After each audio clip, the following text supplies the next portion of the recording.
अब बैठ जाओ साहब, क्यों खड़े हो? तो उनका डरना मत। तो उनका डरूंगा क्यों? बोले मैं मनुष्य नहीं हूं।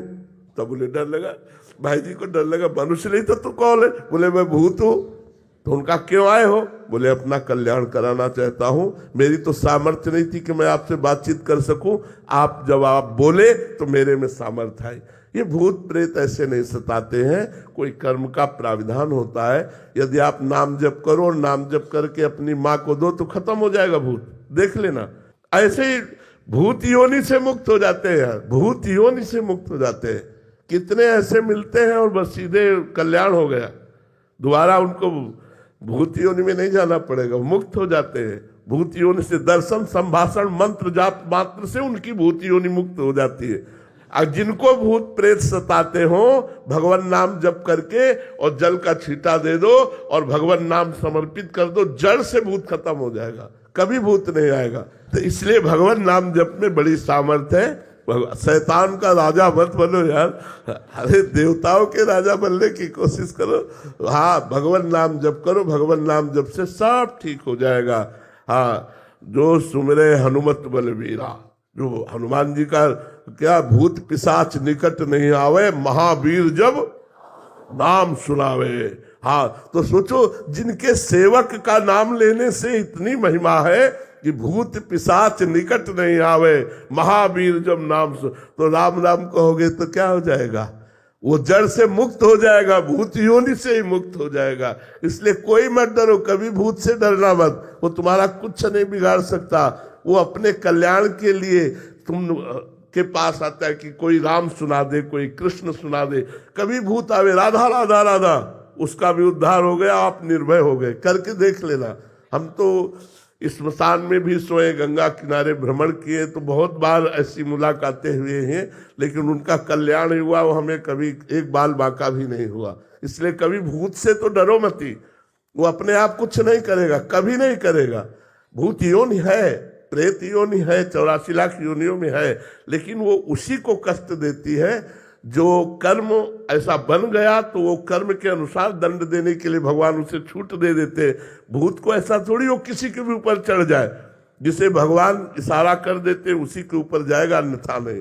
तो नाम जप करके जिसको भूत आता हो उसको जल पिला दो, उसके ऊपर जल छिड़क दो, निश्चित भूत उतर जाएगा। पक्की बात मान लो, ये प्रयोग की हुई बात कह रहा हूं।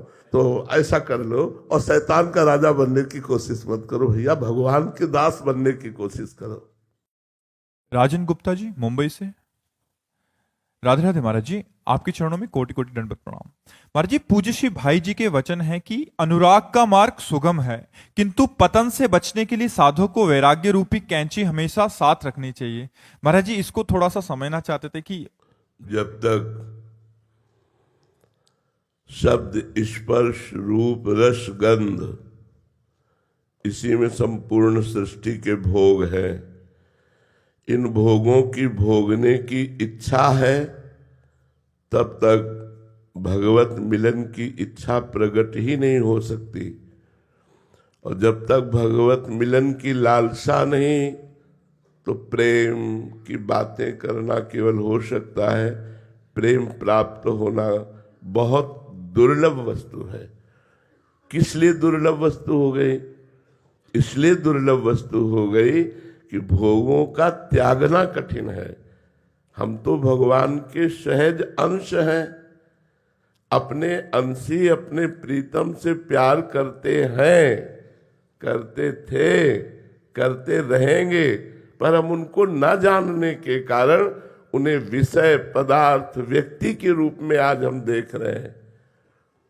जब सर्वत्र हमारे प्रभु विराजमान हैं तो हम प्रभु से ही प्यार कर रहे हैं। जैसे बेटे से प्यार कर रहा है तो प्रभु से प्यार कर रहा है।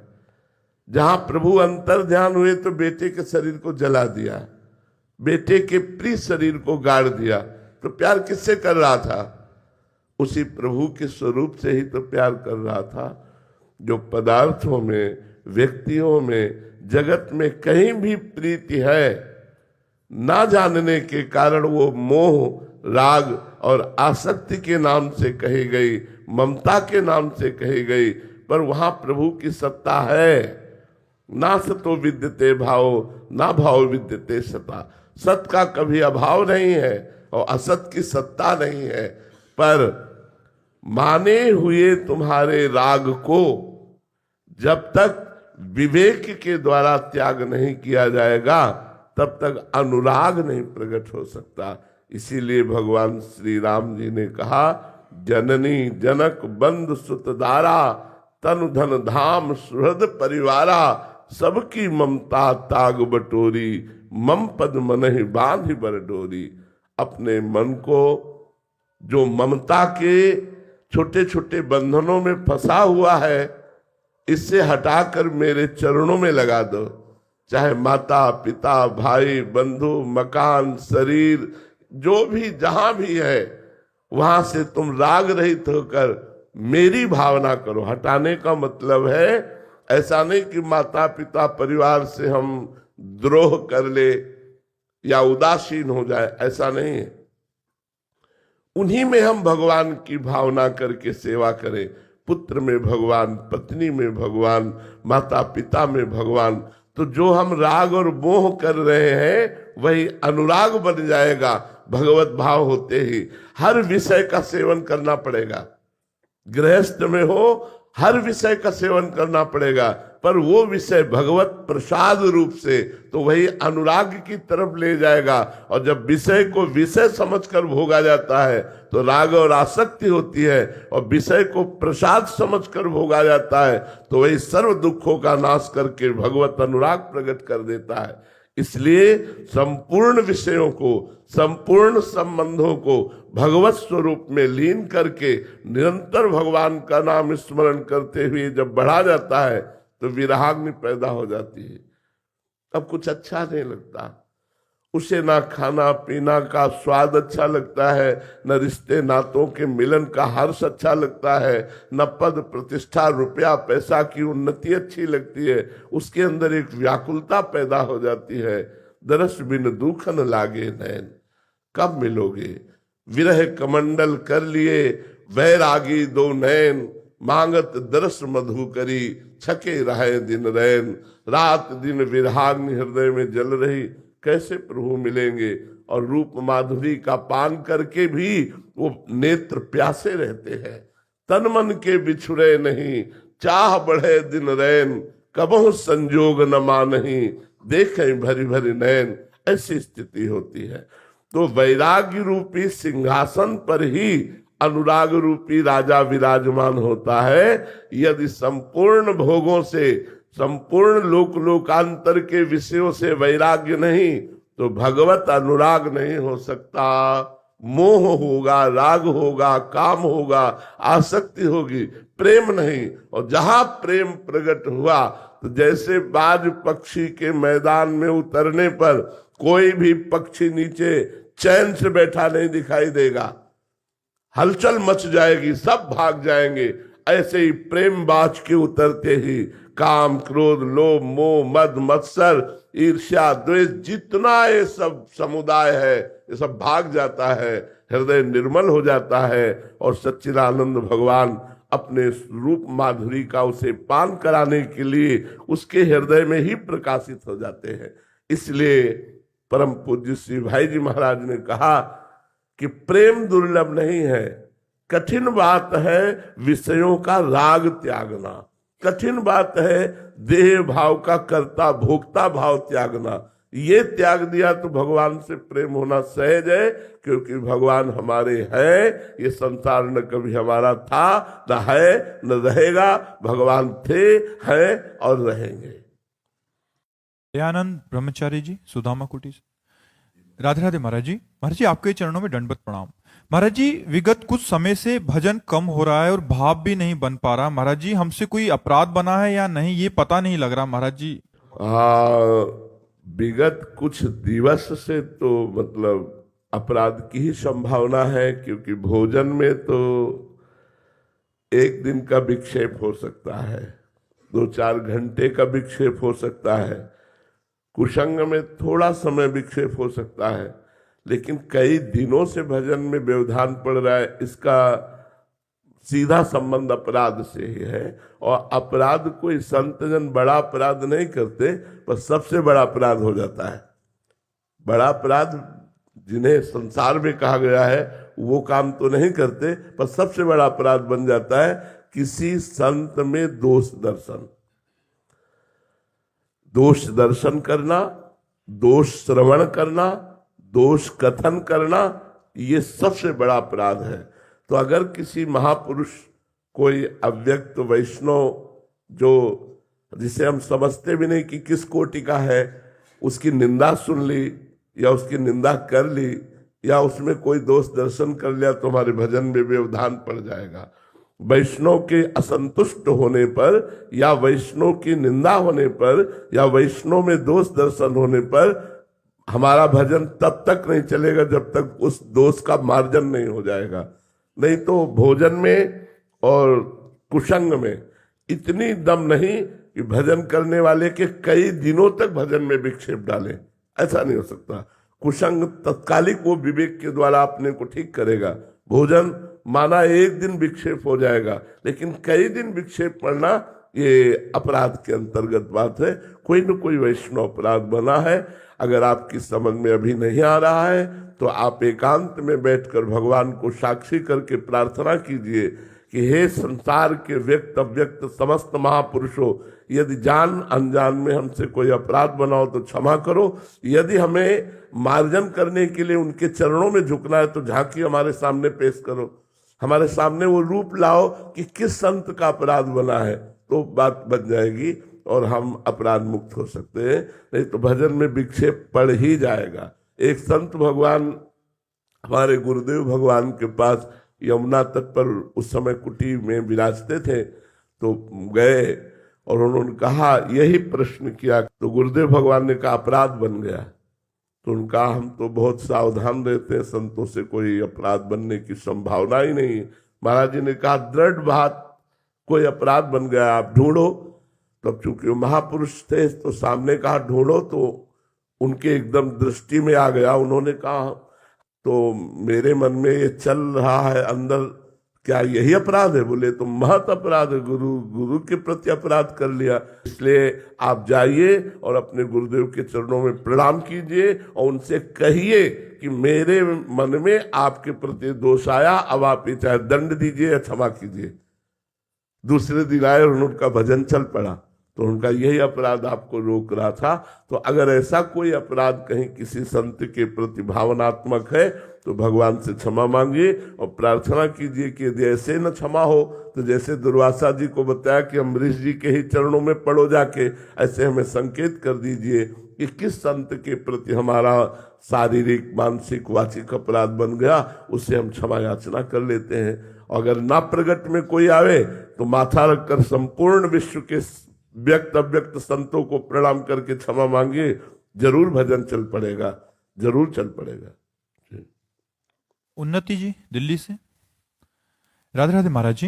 महाराज जी, जब संत जन ये कहते हैं कि अपनी सारी चिंता श्री जी के भरोसे छोड़ दो, तब मन में एक प्रश्न उठता है कि यदि हम सब अपनी अपनी चिंताएं श्री जी को के भरोसे छोड़ते जाएंगे तो क्या इतने लोगों को संभालते संभालते श्री जी थक नहीं जाएंगी? एक आदमी ट्रेन में डिब्बे पे दौड़ रहा था, डिब्बे में, तो एक आदमी ने पूछा है भाई तू दौड़ क्यों रहा है? तो मुझे बहुत जल्दी अगले स्टेशन जाना है। अरे बोले तू बैठ जा, ट्रेन दौड़ रही है। यंत्रारूढ़ानिमम माया, गीता में भगवान ने क्या कहा? ये संपूर्ण जगत भगवान के द्वारा यंत्र में आरूढ़, जो जैसे खिलौना कठपुतली जैसा नचाए वैसा नाच रहा है।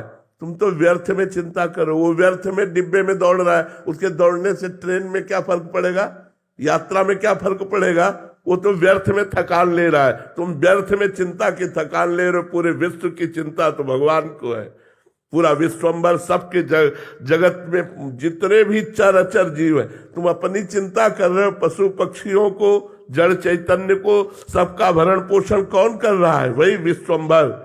चिंता तो व्यर्थ में ले रहे हो तुम, व्यर्थ। तुम्हारे किए क्या हो रहा है? जो होना है वही होगा, जो नहीं होना है वो नहीं होगा। तुम भजन कर लो, धर्म कर लो, परोपकार कर लो, भगवान का आश्रय लेकर अपना जीवन सुधार लो, चिंता मत करो। श्री जी में चिंता का कहीं प्रवेश नहीं है। बिना चिंता के वो सबकी चिंताओं का हरण करने वाली चिंतामणि प्रणवताम ब्रज नागरी नाम, वो चिंतामणि है, वो स्वयं चिंतामणि है। तुम्हारी समस्त चिंताओं का हरण कर लेंगी, लेकिन उनको कोई चिंता नहीं होगी। यही तो श्री जी में सामर्थ्य है कि सबकी चिंताएं लेकर भी निश्चिंत है, और तुम अपनी ही चिंता में परेशान हो। अपनी चिंता को छोड़ो और चिंतन करो, वो सब संभाल लेंगी, एक एक कदम पर संभाल लेंगे। हम तो सबसे प्रार्थना करते हैं अपनी बात उदाहरण देके। तो बोले आप बाबा जी हो, अरे चक्रवर्ती सम्राट अम्बरीश जी भी ऐसे निश्चिंत होकर के संपूर्ण राज्य को चलाते थे। आप छोटी चिंता करके बड़े से विमुख हो रही हो। अगर बड़े को अपनी चिंता समर्पित कर दो, वो चिंतामणि है, वहां चिंता का प्रवेश नहीं है। वो निश्चिंत आपको करके चिंता का नाश कर देंगे। आप ये चिंता न करो कि तब तो श्री जी परेशान हो जाएंगी। नहीं नहीं, वो अनंत सामर्थ्यशाली है। दीपक कुमार सिंह जी, राधे राधे महाराज जी। मेरा सवाल है कि महाराज जी, क्या गृहस्थ जीवन में होते हुए भी कुंडलिनी जागरण के मार्ग पर जाना संभव है? बिल्कुल नहीं, कदम मत रखना। बिना ब्रह्मचर्य के और बिना 3 घंटे सिद्धासन पद्मासन में बिना हिले डुले बैठे इसका प्रारंभ ही नहीं होता। 3 घंटे सिद्धासन पद्मासन और ब्रह्मचर्य प्रधान सूत्र है। तो गृहस्थ में ब्रह्मचर्य कैसे रहेगा?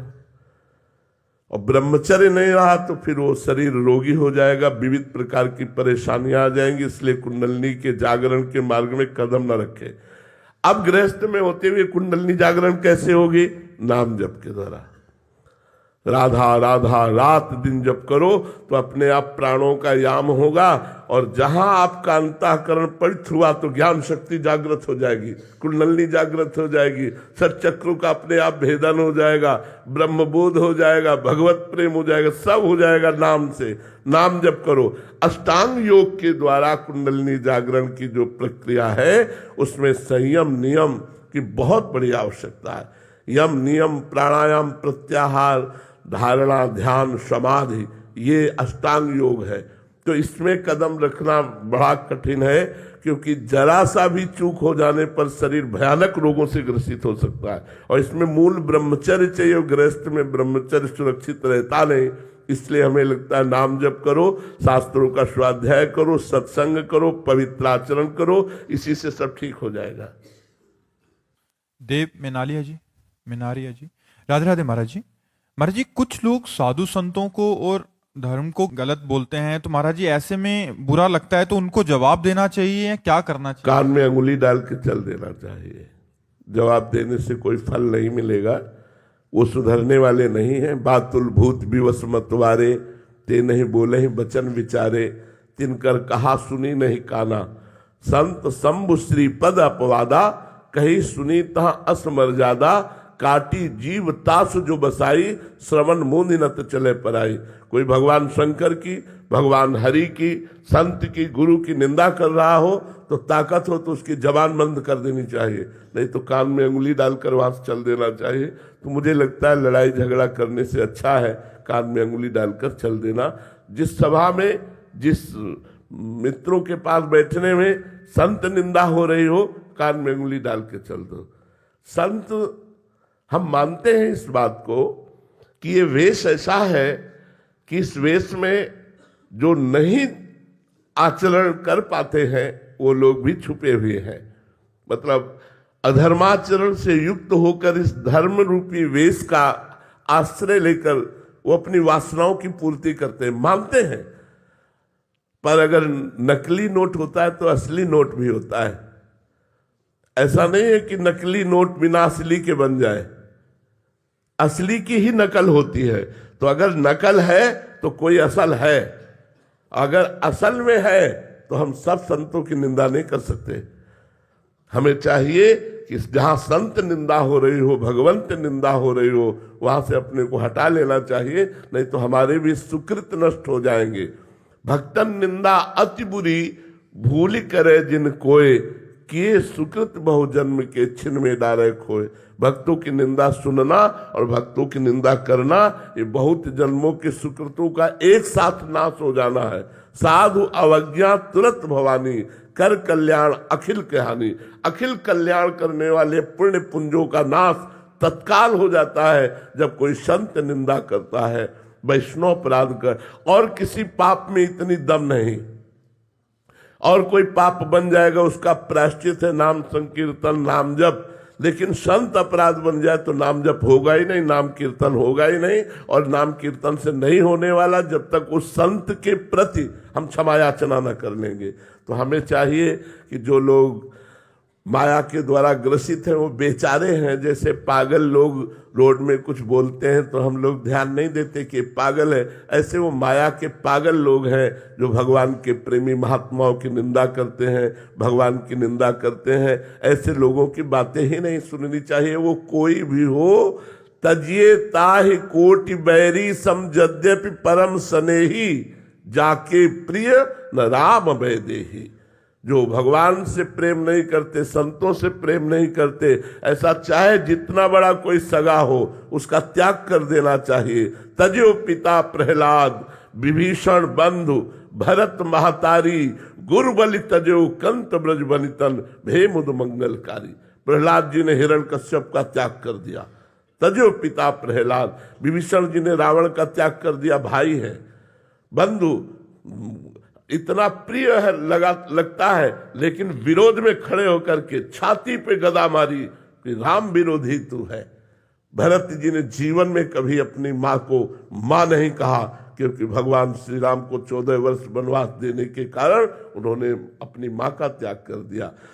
भगवान वामन को भूमि दान के समय रोका गुरुदेव शुक्राचार्य जी ने, तो आज्ञा का उल्लंघन करके, गुरु आज्ञा का उल्लंघन, गुरु को त्याग करके उन्होंने भगवान को संकल्प किया 3 पग भूमि दान का। गुरु बलि तजो कंत ब्रज वनितन, ब्रजवासिनी गोपियों ने अपने पतियों का त्याग करके परम पति भगवान श्री कृष्ण का भजन किया। बोले भे मुद मंगलकारी, ये मंगलमय स्वयं और दूसरों का मंगल करने वाले हो गए। इसलिए तो जहाँ भगवान और भक्ति की निंदा वहां से हट जाना चाहिए, नहीं तो अपनी प्रवीणता के द्वारा उसकी जबान बंद करनी चाहिए। उसकी काटी जीव तास जो बसाई, श्रवण मुंद न तो चले पर आई। तो हम विरोध तो नहीं करेंगे, लड़ाई झगड़ा करना ये संतों का या भक्तों का कार्य नहीं होता। कान में अंगुली डाली चल दिया, तुम भोगो, तुम्हारा कर्म ही तुम्हें दंड देगा। अमित गर्ग जी, राधे राधे महाराज जी।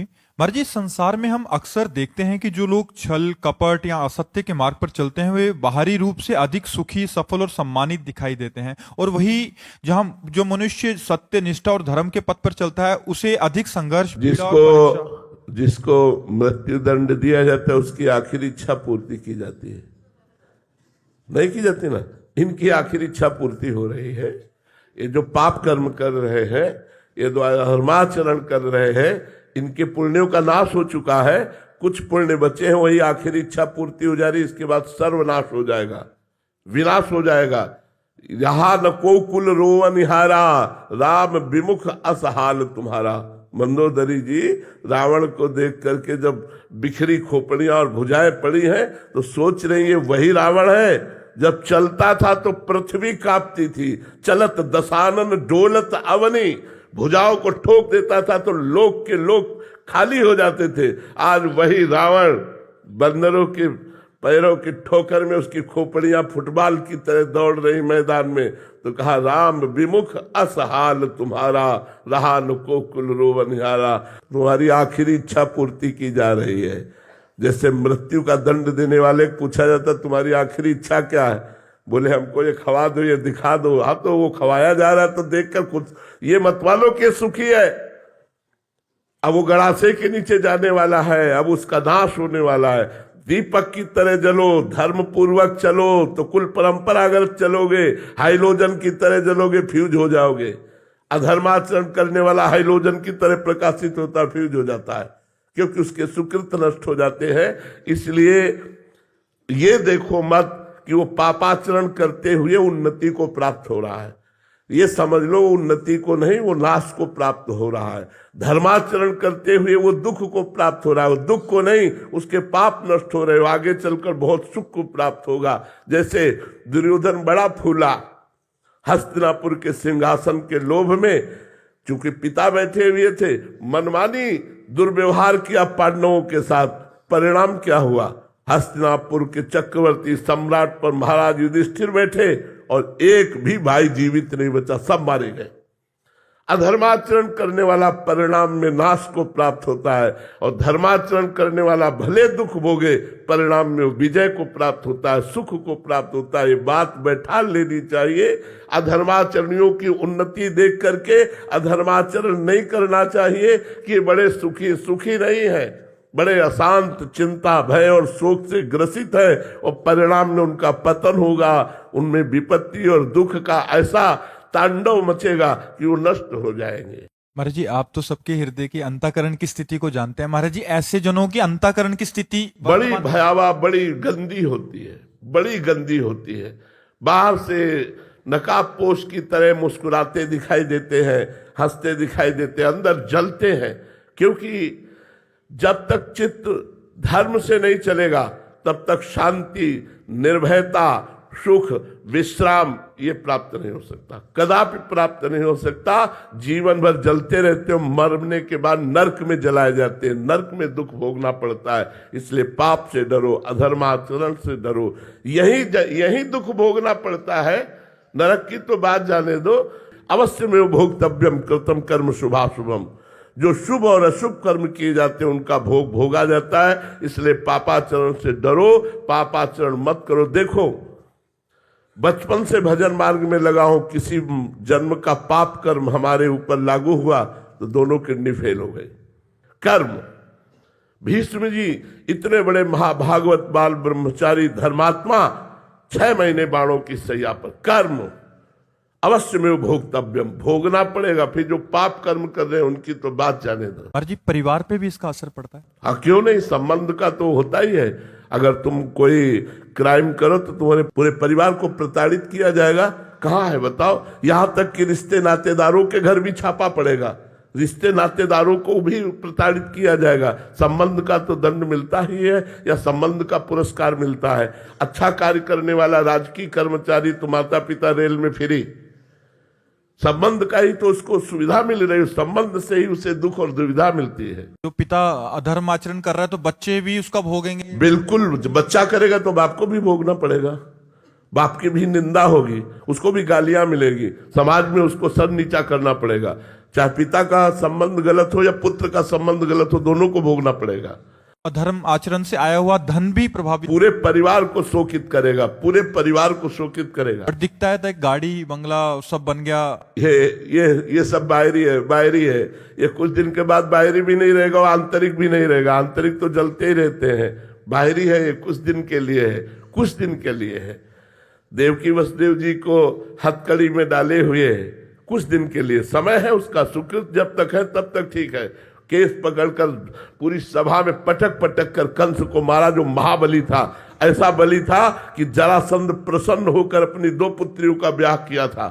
तो जब तक पुण्य है तब तक धर्मात्मा पुरुष को दुख दे लो और पाप कर लो, और जिस समय तुम्हारे पुण्य नष्ट होंगे, विध्वंस हो जाओगे, किसी कार्य में तुम सफल नहीं हो पाओगे।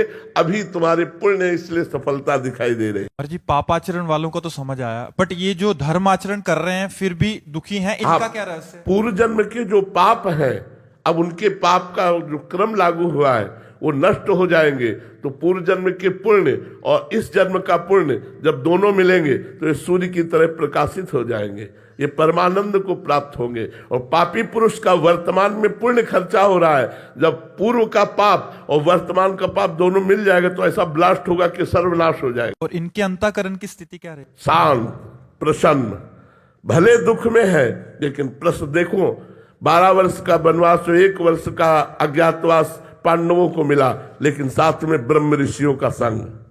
ये सौभाग्य कि बड़े बड़े ब्रह्म ऋषि भगवान की चर्चा सुनाते हुए उनको 12 वर्ष समझ में ही नहीं आया कैसे कट गए। उस समय उनका हृदय शांत, प्रसन्न, भगवत शरणागत, भगवत चिंतन परायण, बाहरी कष्टों की परवाह नहीं करते, धर्म में चलने वाले। ये अधर्मिक पुरुष लोग थोड़ी देर के लिए बाहरी सुखों को भोगते हैं, अंत में महादुख को प्राप्त होते हैं। इसलिए सबसे प्रार्थना है, पाप से डरो, अधर्माचरण से डरो। उन्नति धर्म पूर्वक हो तो स्वीकार करो, धर्म पूर्वक रुपया मिले तो स्वीकार करो। अधर्म रूपी धन, अधर्म रूपी उन्नति बिल्कुल स्वीकार न करो। वो तुम्हारे परिवार को और तुम्हारे को परम अशांति प्रदान करेगी। श्री राधा वल्लभ लाल की जय। संत प्रेमानंद उपस्थिति